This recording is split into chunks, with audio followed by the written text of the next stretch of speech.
Hi everyone, I'm going to continue the series of the daily Talmud, the daily Daf Yomi.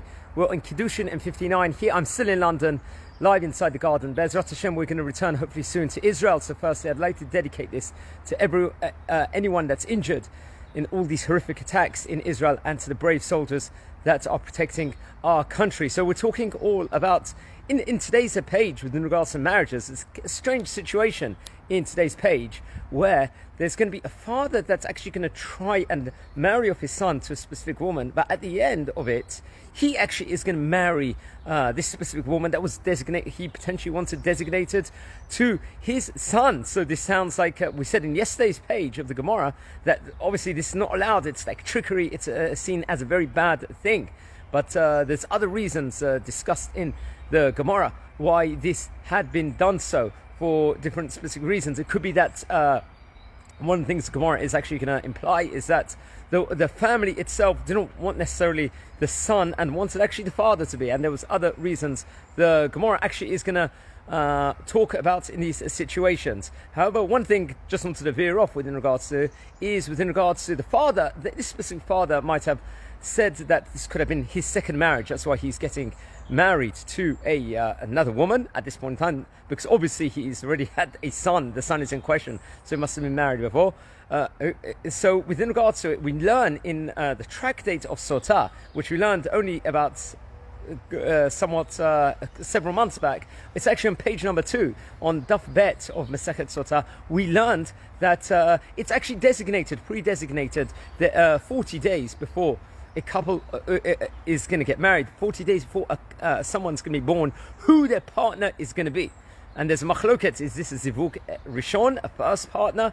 Could it be a second partner for some reason or another? The Talmud is going to grapple with. So in this case, there's many cases in the Talmud. We know that within regards to a zivug, that it's all, first of all, it's min hashemayim, who someone is going to meet. It's something that one has to daven with. It could be that at one stage, it was actually the Steipler Rabbi Kanievsky, who lived many years back. Many people came to him and said, why haven't I found my zivug? Why haven't I found my partner? That's what many other people would have questioned. And the Steipler Rabbi actually did state that it was found, but the person missed their opportunity within regards to the specific shidduch who they were meant to marry, the specific partner. So we'll see things. There's questions also. We see that many of the great Tanakh, Torah, Nevi'im, Ketuvim personalities, for example, there's a famous story of Samson and Delilah. Shimon, how could he marry a Plishtim? Some of the commentators would talk about over here. However, that also was, according to some opinions, designated min hashamayim, despite he was many of the commentaries would criticize him for gazing after his eyes. For a Plishtim woman, at the end that brought the salvation and the punishment on the Plishtim, where thousands of Plishtim actually end up perished with good reason, and that obviously brought a big protection upon Am Yisrael at the time. So obviously there's many things that people can do within regards to if they want to find their suitable partners, within regards to increasing tefillah, hishtadlut also. That's one of the things that the Rabbanim will actually very much recommend upon the people, not to just sit back also sometimes. Davening, people would pray 40 days.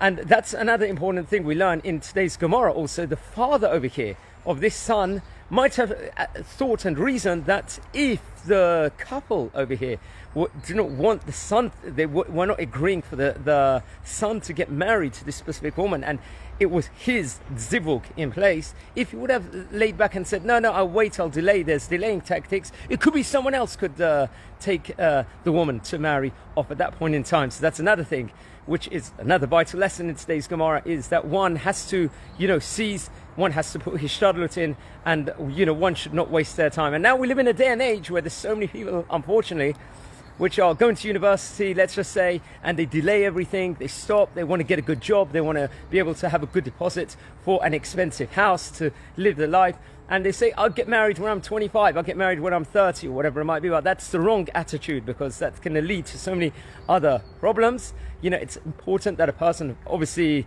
is ready, but it's important it's to get married, not to delay it. And obviously there's a mitzvah of puruvu inside the Torah, and not to waste any time. So Yes, so this in many different, it's a very famous daf in today's Gemara, here in page number 59 of Kiddushin. Yeah, I'm just back inside this garden. If you would have, it's actually quite interesting, this place, just only a few meters away from me.